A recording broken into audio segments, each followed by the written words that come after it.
Hello, Maverick fans. Welcome to another edition of the Mavpuckcast. Jason.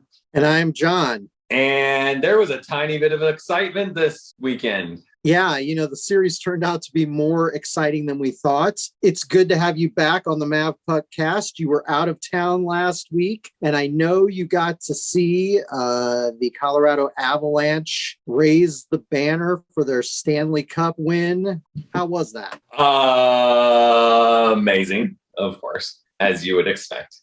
A ton of festivities. It's great as a fan just to finally kind of see that pinnacle. And I just remember sitting there at one point in time after is at one of the intermissions and just talking to some of the guys around us. And I just remember thinking like how cool it will be when we get to the point of being able to celebrate something like this for UNO, raising a national championship banner, or, even for us, like I think at this point in time, just raising a conference championship would be, a huge step forward for this program. And it's just fun to, be around other fans and, enjoy the festivities and, everything that comes with it. Like they had giveaways. We had, little replicas of the Stanley Cup banner, and they had a charity event thing where you got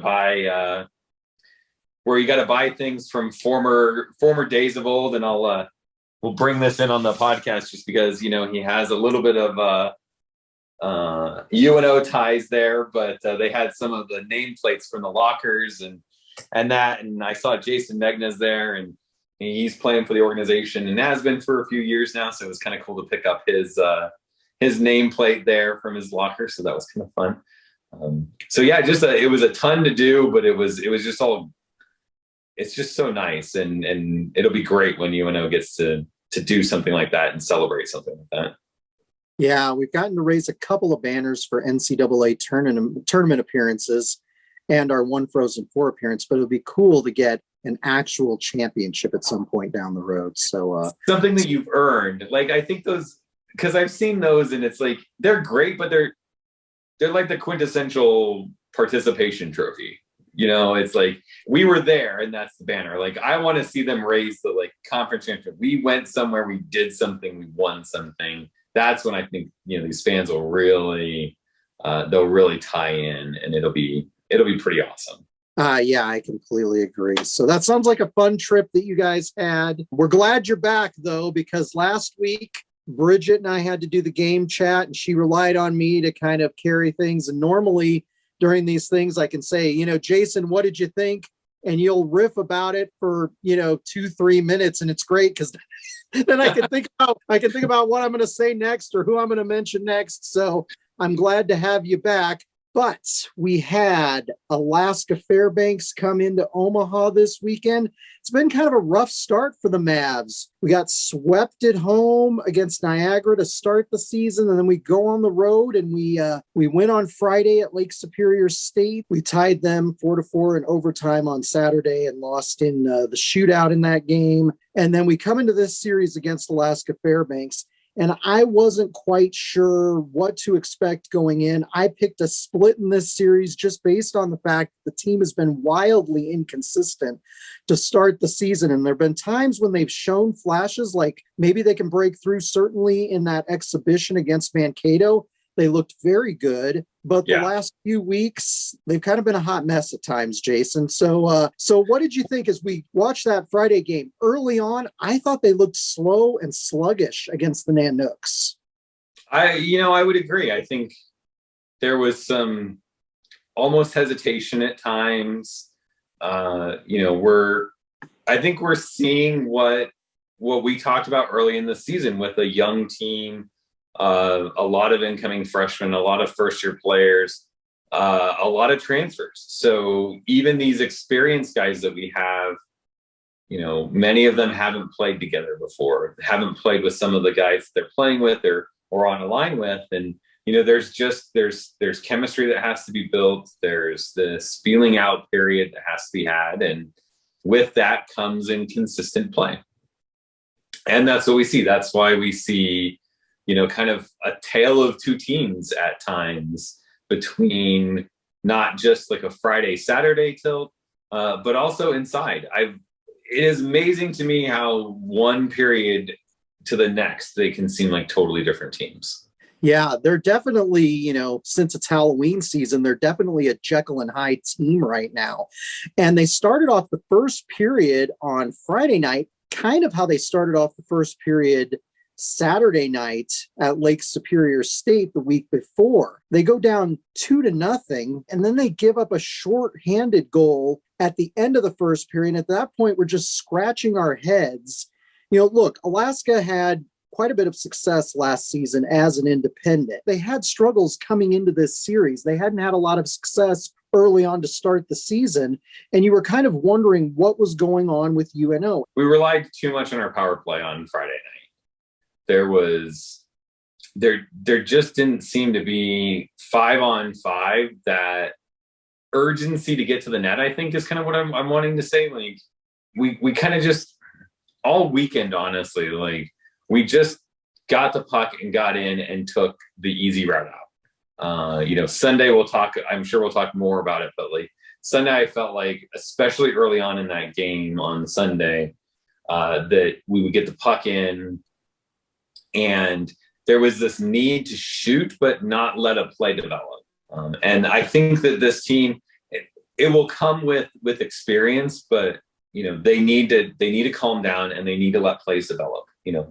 We talked about we skating to space in some of the other games, versus Niagara and stuff. With that's the kind of play that you get from a fifth-year player.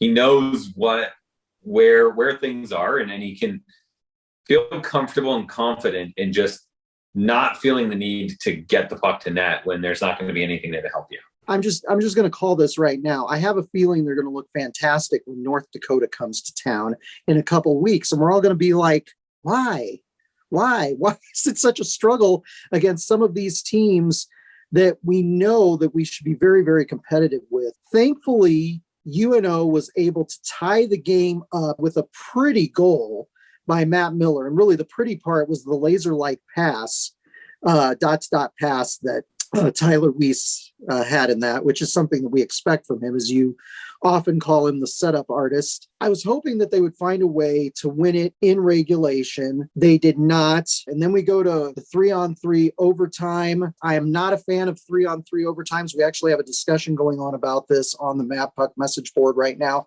I preferred it when it was the old school 5-on-5 overtime, no extra shootouts, no extra overtime period. Whatever happened in that period, that was the final result. But in an attempt to make things more exciting in collegiate hockey, they decided to go with the 3-on-3 overtime. And Brady Risk, who I mentioned in last week's podcast, their leading scorer coming into this series, gets a goal 2 minutes into that 5-minute overtime period. Subsequently, the Alaska Fairbanks players decide to congregate and celebrate in front of UNO's bench, which I know rankled a number of the UNO fans. I'm willing to bet that it wasn't just the UNO fans. It's kind of one of those unspoken rules of sports things, but like it's kind of a little it's typically frowned upon. And honestly, like I think that specific event more than anything else leads to what we see on Sunday. I don't want to jump too far ahead because I don't want to jump past all of Sunday's game to talk about it, but bookmark this. I'm going to talk about this again. This right here, it's the precursor. It's the catalyst agent, as I would say. And we just talked about the inconsistencies of this team and that lack of patience and stuff.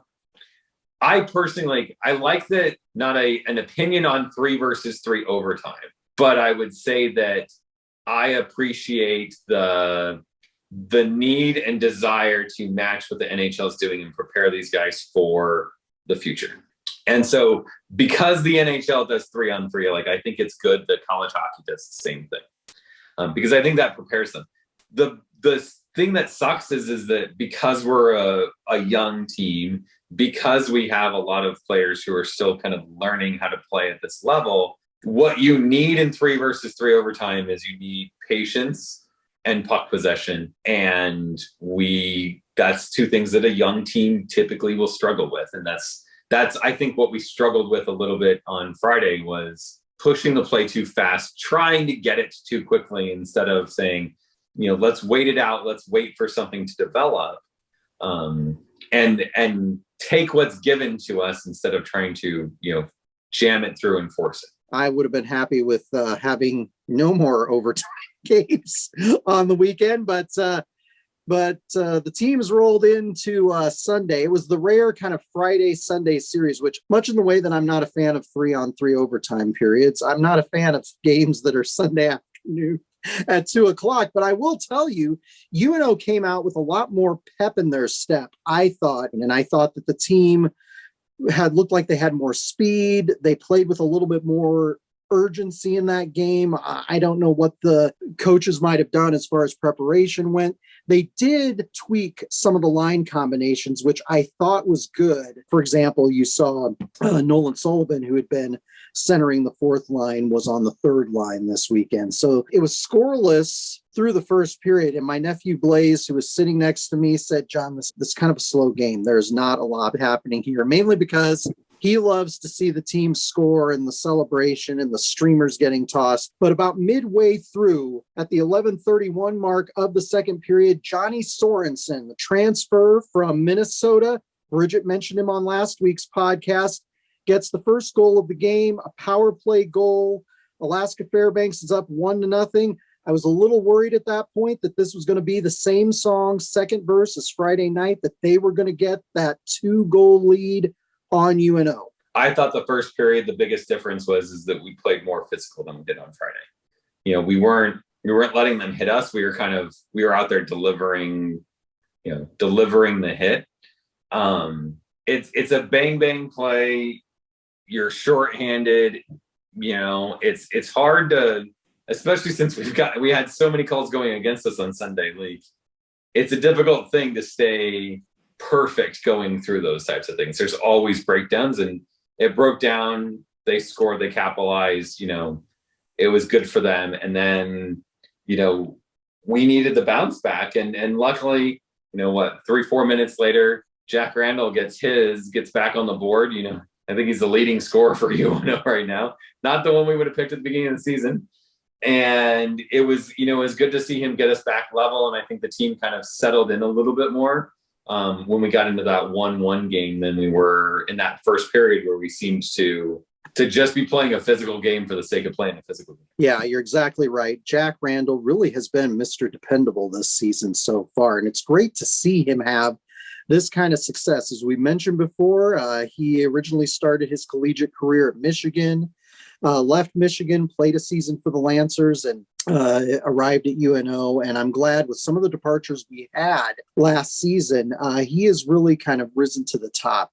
But within the last minute of the second period, Alaska Fairbanks gets a power play goal, and that was on a 5-minute penalty that came to Nolan Sullivan. And there are a number of people online who said they went back and watched the video on the NCHC TV webcast who don't believe that was a major on Nolan. What did you think? Seeing it live, seeing it on the replay on the Jumbotron, yeah. I don't think it's a penalty, flat out. I don't even think it's a minor. He doesn't. I've watched it, feet on the ground. He doesn't lean into it. The guy's coming across the middle with his head down. You have to know it's your responsibility as an offensive player. You're going to cut across the middle with your head down. You're going to get hit. I've got all the room to see exactly where you're going. And you're taught for years not to do that. He doesn't lead in. He doesn't shift in. He doesn't jump. He makes clean contact. I haven't seen anything. And maybe there's another angle that shows that there was primary contact to the head, or even, a glancing blow to the head. But I did not like that call at all, at a penalty and all. And I mean, if it's 2 minutes, it's 2 minutes. I get that it's a violent hit and that, but this is hockey. Suck it up. I'm sorry. I just did not have any problems with that hit. And my big concern coming out of that when we were going into the third period was I was afraid that that was the message to the team from the refs, that, we don't want you playing physical, and so we're going to call you for everything. If we get a chance to toss you, because they had reviewed 2 against Alaska Fairbanks, and both times decided, no, it's not that bad. We're not even going to give them a penalty.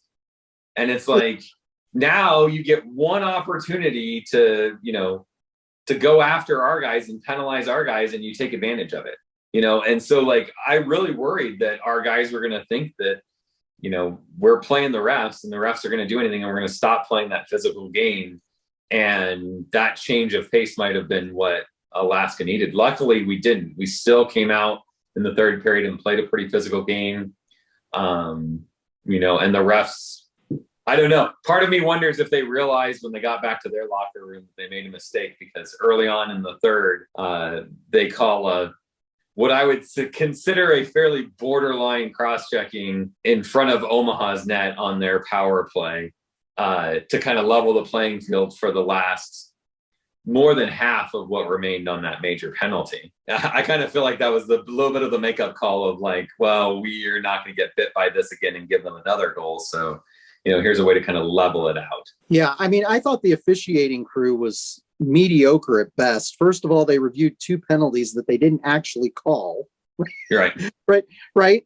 Then they call the one against Nolan Sullivan, which I love that play by Nolan Sullivan. UNO needs to play a physical game. They need to set the tone. We need to get the rest of the players fired up. And I thought that was a really important play going into the third period. Jack Randall tied it up about 3 minutes into the third period.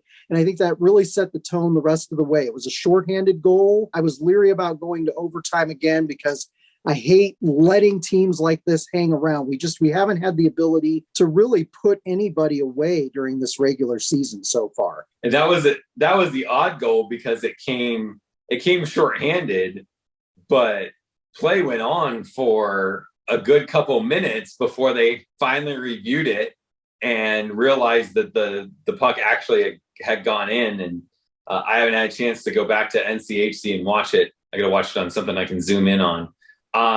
But when they did the replay on the Jumbotron, it almost looked like it was a 3-poster. Like it actually went off the far post, off the back bar, and glances off the near side bar as it comes back out, which, is why it didn't get whistled as I think as a goal to begin with, is because of that last kind of tick off that bar, the short side, which is normally where you'd shoot that. So yeah, so it was weird to have to, like, not only the prospect of like, we reviewed the goal, so we have to go back and put time on the clock. Sullivan had come out of the box, played some hockey, and now he's going back into the box to finish off the rest of his penalty again, which is just kind of it was an abnormal thing to see. We ended regulation tied 2-2, and it turned out to be a more exciting overtime period than I think any of us thought that it was going to be. I was certainly keeping my fingers crossed that UNO would find a way to win. Omaha, with less than 2 minutes left, they had a power play, and at that point in time, you're either going to score and win, or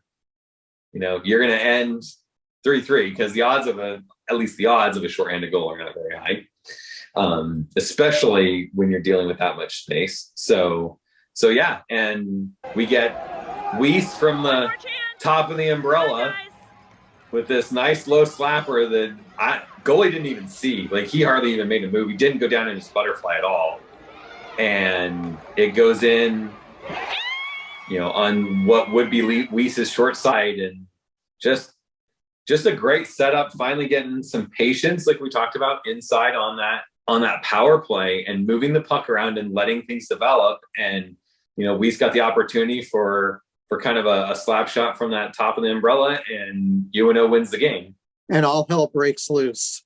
And then the fun begins. The UNO team trying to have a little turnabout is fair play moment, decides to skate over to the Alaska Fairbanks bench and celebrate in front of the assembled Alaska Fairbanks players and the coaches of the Nanooks on the bench. And if that wasn't enough, shortly thereafter, the officiating crew, which we've had a lovely time talking about on this podcast, Jason, decides that the players need to shake hands at center ice, as they normally do after games, but they decide that this is a good idea. And then a brawl ensues. If you don't want to call it a brawl, a gentleman's discussion, we'll call it.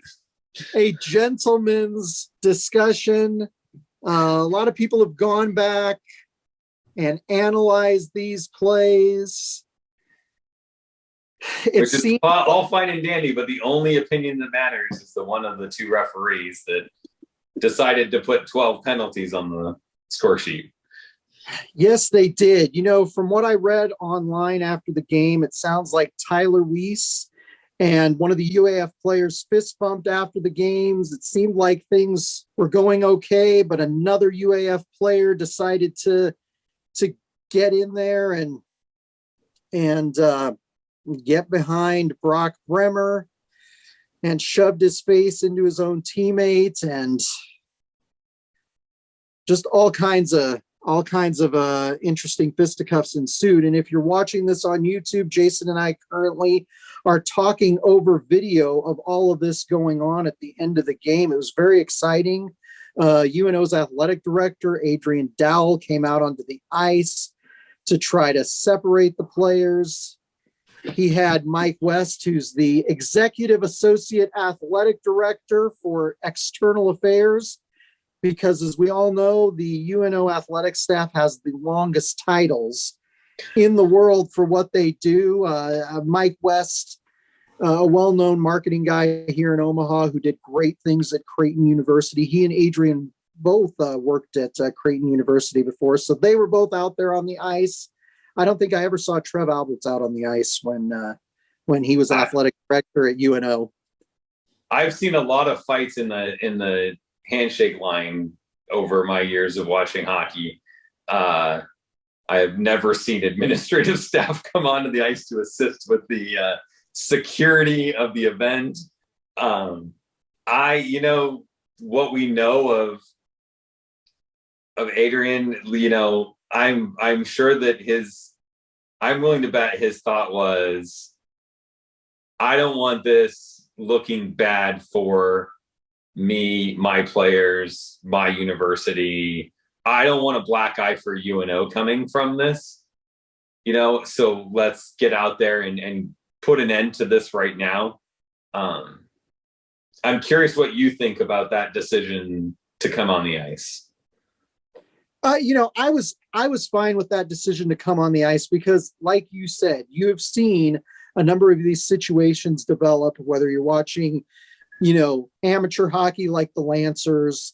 College hockey, fights don't happen very often because fighting is not allowed in collegiate hockey. For those out there who are listening, people ask me this every season. Fights are not allowed in collegiate hockey. And you've watched a lot of NHL and AHL hockey over the years. It's one of those things where you might think we've got them settled down, but then if they're left out there alone to their own devices, somebody might get in somebody's face or throw a punch or something like that. I thought it was good that they came out onto the ice. I appreciated the fact that they were both brave enough to get out there onto the ice among those guys. In addition to the Alaska players being hot after the game, their coach was very, very hot after that game. So it'll be very interesting. I had watched him come off the bench and leave before the handshake line even started. And I kind of thought okay, that's probably good. It looked like Gabnett was standing on our bench, just kind of waiting to see what was going to happen before he stepped out and decided, was he going to join the handshake line or not? Alaska's coach was yelling the entire way that he walks down the boards and out. And then as soon as he gets to the doors that lead back to the visitors' locker room down there, he still stood there yelling stuff onto the ice. And part of me wonders if some of the issues and stuff that we had, if those 12 penalties and stuff are not, related to, or I hate to say that it's his fault because it's a bunch of players who made a poor decision, in my opinion. But at the same time, as a coach, you shouldn't be asking the athletic director of your home institution to manage your players. yeah, you're upset. You don't like the way the calls went. You should have been a coach long enough that that this kind of stuff happens and things don't go your way and stuff doesn't, but when you're berating them when you're yelling and stuff like that, like you're just encouraging your players to get involved in something like this. And then it just takes a spark. And that's what we got. We've got a guy that skates back down the handshake line to come up behind Bremer and bait him into, this kind of thing. And then of course, his players are going to stand up for him. Right. And unfortunately, what we end up with is 2 Alaska players and 2 UNO players who will probably miss their next game. As I read the NCAA stuff, this isn't an NCHC. This isn't a conference or non-conference schedule kind of thing. This is the NCAA says for college hockey that match penalties and game misconducts that happen after the final horn are automatic 1-game suspensions for our fans and stuff. Brock Bremer and Caden Bolson, we will not see on Friday. So Jason, I got to ask you, who is your player of the weekend?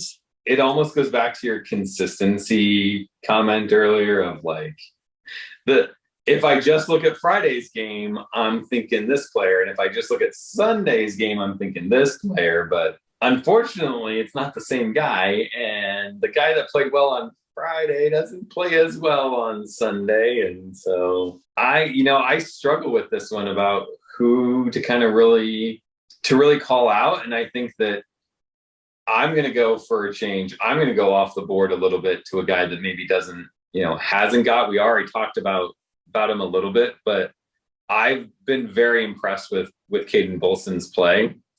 And I think, even though he's not on the score sheet, and I hope that he gets there soon, I have a feeling like it's kind of one of those, you just feel the pressure behind the dam and you think he's going to get one and then it's just going to start to flood. And I hope that's the case.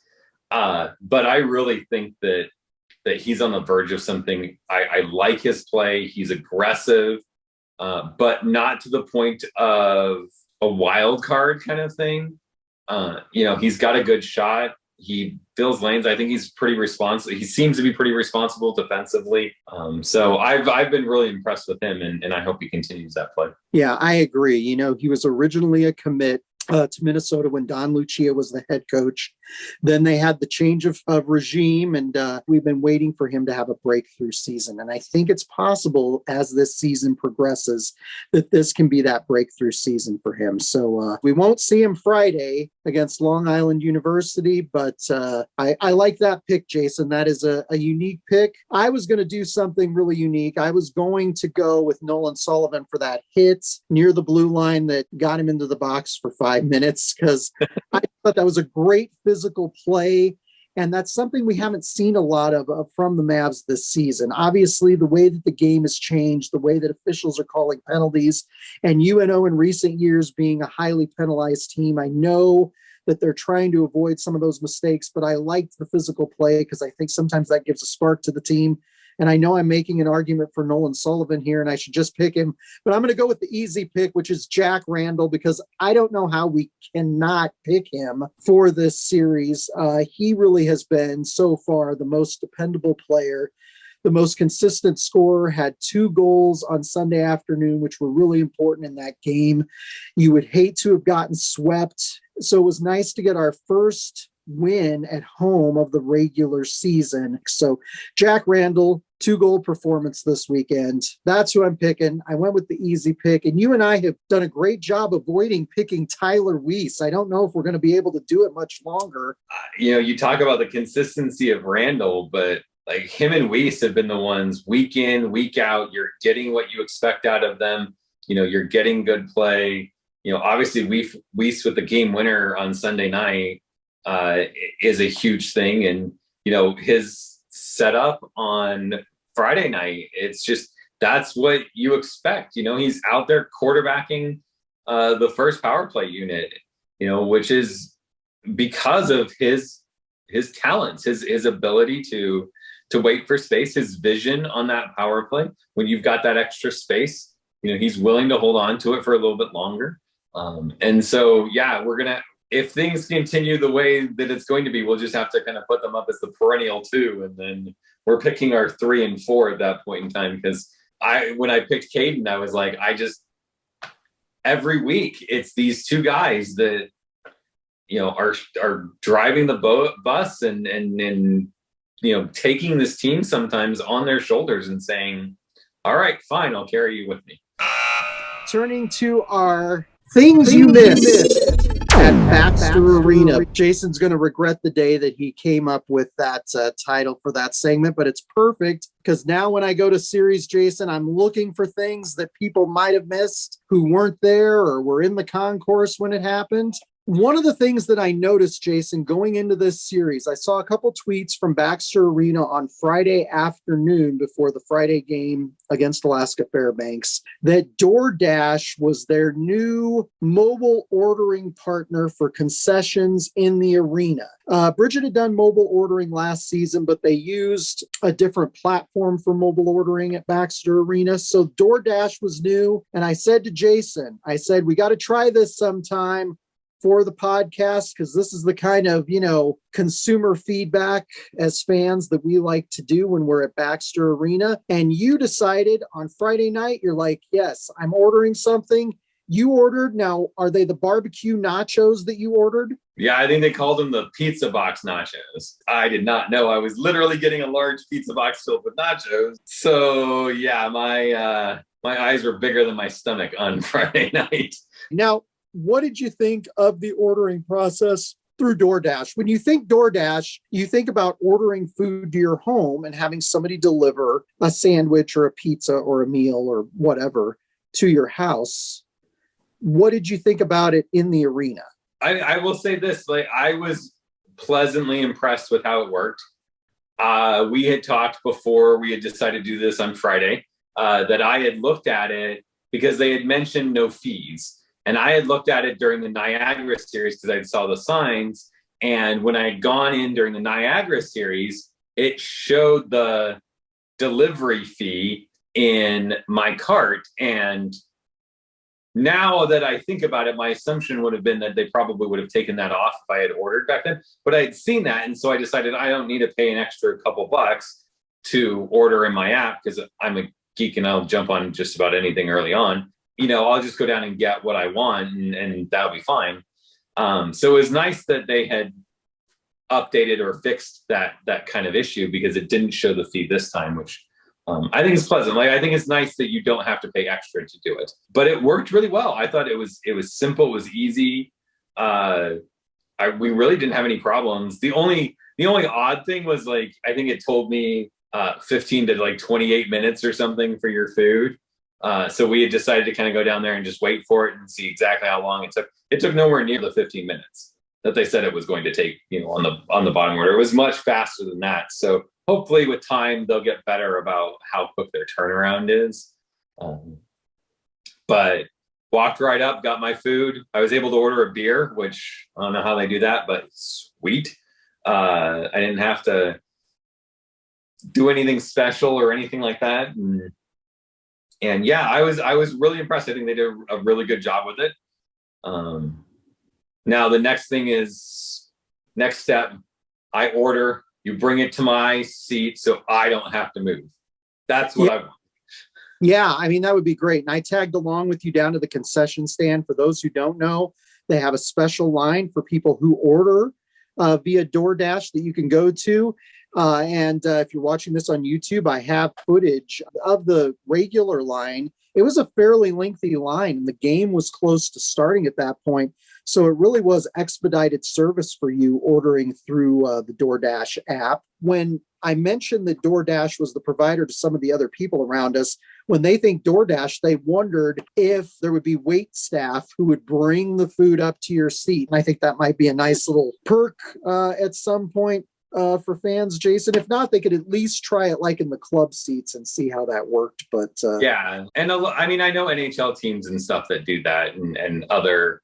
I know people have posted they have season tickets to MLB stuff, and they can order in the app and have food delivered to their seats. And it's usually a perk of being in a club or something like that. So we may not see it up in 216, but if you have club level seats, something, I think that would be a perk, at least, to encourage people to buy those club seats.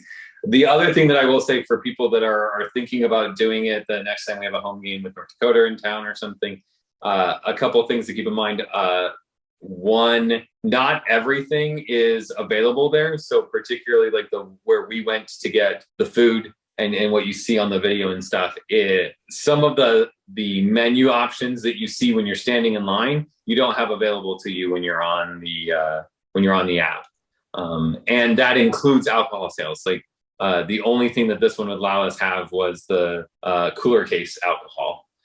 And then the other thing to keep in mind is that those little kiosks, like the Chick-fil-A kiosk and the burrito bowl Mexican place and things, those stands that are on the concourse are not part of the DoorDash app. It's just the two main bar area things, concession stands, the barbecue place that's over in the corner, and then Godfather's Pizza. Those are the four places, at least when we tried on Friday, that you could order from. I'm glad you were willing to be the guinea pig, Jason, and order through DoorDash. I appreciated that because that gave us something interesting to talk about this week for our Things You Missed at Baxter Arena. And I'll be honest with you, throughout much of Sunday afternoon's game, I thought that was going to be the most successful thing for UNO this weekend was the DoorDash ordering app. So turning to our next Things You Missed at Baxter Arena. There were a number of people in person to me and on Twitter who were complaining about the volume Friday nights. I'll be perfectly honest with you. Maybe I was just tuning things out Friday night because I didn't notice that the volume was any louder than it had normally been. But a number of fans were disgruntled by the sound levels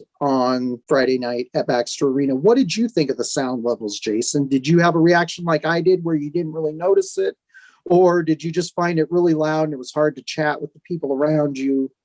What'd you think? I didn't notice the volume Friday until Sunday. I would say that I've been on the bandwagon for upping the volume at every game for a while. It's not a new thing for me to kind of want to hear that. And so like Friday, it just kind of sounded normal, to be honest with you, to me. Like, I'm like, yeah, this is what I expect. Right. And then Sunday I was like, wow, they got the message. They turned the volume, like they cranked it up. So I thought that was good. I think it creates a little bit more energy in the arena. Okay. So for all of you out there who have talked about bringing your earplugs to games, sorry, Jason is totally not your advocate in this instance. So we'll kind of, I don't know, we'll call that kind of a wash as far as this segment went, because Jason would like the volume amped up to kind of get people into it, get people energized. I was kind of ambivalent about the whole thing. There are others who'd like it a little bit quieter so they could chat. So we'll just have to see how this develops and what the volume levels are like when North Dakota comes to town in a couple weeks. Our next Things You Missed at Baxter Arena topic, and you might have actually missed this at Baxter Arena. Sunday afternoon, UNO had trick-or-treating for the kids in the concourse. So a lot of kids, including our niece Scotland and our nephew Blaze, came in costume and they went around the concourse. There were various staff members and UNO athletes from other sports handing out candy for the kids. It was kind of a nice little deal. It was fun. Blaze and Scotland had candy to munch on during the entire game. So did your daughter, Maddie. So I thought that was a neat deal. Look, it's something simple that you can do for the kids, but it's a lot of fun to have something like that for families at Baxter Arena. I agree. I think it was a great idea. And I know Maddie had a wonderful time, talked all the way home from the game about what she saw and what she got, and like they need any more candy, but here we sit. And so her dentist probably doesn't approve, but I thought it worked out pretty well. It doesn't have to be big things that you do in order to make season ticket holders feel special and make kids feel special. And I know my nephew Blaze can kind of be a cynical bug at times, but when we dropped them off at home after the game, he was so thankful that we took him to the game. So I thought that was neat. And so thanks, UNO. That was a good deal to have before the game, and I hope they do it again. It's a October series that happens on or before Halloween next year. So, turning to our next road trip, we're going out to Brooklyn, New York to take on Long Island University. This is their third season of play at the Division I level. It looks like both of those games on October 28th and 29th are going to be on ESPN Plus. According to the schedule on the Long Island University hockey website, the Friday game will be at 6:45 Omaha time, and the Saturday game will be at 6 o'clock Omaha time. So those games should be on ESPN Plus for those of you who subscribe. If you don't subscribe, Jason and I are big advocates of it, because not only do they have great NHL coverage, they've got a lot of great docu-series, other Division I sports. Speaking of docu-series, Bridget and I just watched the docu-series Banana Land about the Savannah Banana baseball team. And for those of you who are interested in efforts to market to fans and create a great fan experience, it is wonderful to watch. What do you think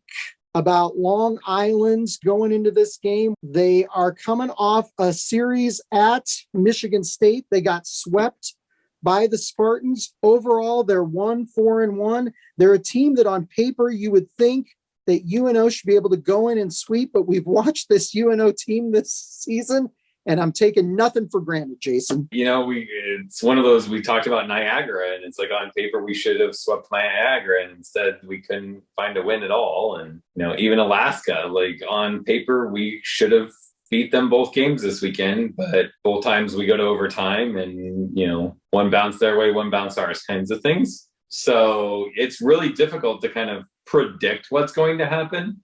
What I will say is, I think that it's more likely that we sweep them than we get swept by them. But I think the most likely thing to happen is probably that we're going to split. They'll be at home. They're always looking to make a statement. Remember when Arizona State had just started their team and stuff, like they're traveling around. They don't have very many opportunities at home. And so they're looking for a statement. They're looking to say, this is who we are, and then hang their hat on defeating an NCHC team, even if it's not DU or North Dakota kind of thing. So we have to go in there. We have to be prepared. We need to play like they are North Dakota, and we've struggled to do that. Yeah, we have trouble playing to the level of our opponents, and certainly that has been on display this season in these first three series that we've gotten to watch so far. Long Island University's one win is against Stonehill, which is a new Division I program. I'm sure we'll probably be playing 4 or 5 times next season. So they have definitely had their struggles, although they have played a number of teams well, and they played a number of close games. They lost in overtime to Northeastern. They tied in overtime to Quinnipiac. They lost 1-0 to RPI. So they may be a bigger challenge than we think going in. So your conservative pick of a split is probably right on. But I'm going to be optimistic after that post-game brawl that we had in the Sunday game against Alaska Fairbanks. I think these guys are going to finally be fired up to go into a series. It'd really be good for this team to get a couple of wins on the road against a team that they should be able to sweep before North Dakota comes to town the following week. I don't think they need that Long Island hangover before the Fighting Hawks come to town, because that's going to be a brutal series if we don't get things back on track. So I'm going to be optimistic this week, and hopefully, fingers crossed, those games are actually on ESPN Plus, because usually the video quality, stream quality is excellent on that platform. Really good. But in the meantime, be sure to follow Mavpuck on Facebook, Twitter, and Instagram. You can find links to all of those social channels at mavpuck.com, as well as back episodes of this podcast. And we appreciate you watching old episodes of this podcast. We encourage you to like and subscribe to us on YouTube, Apple Podcasts, SoundCloud, etc. And until next time, Jason, go Mavs. Go Mavs.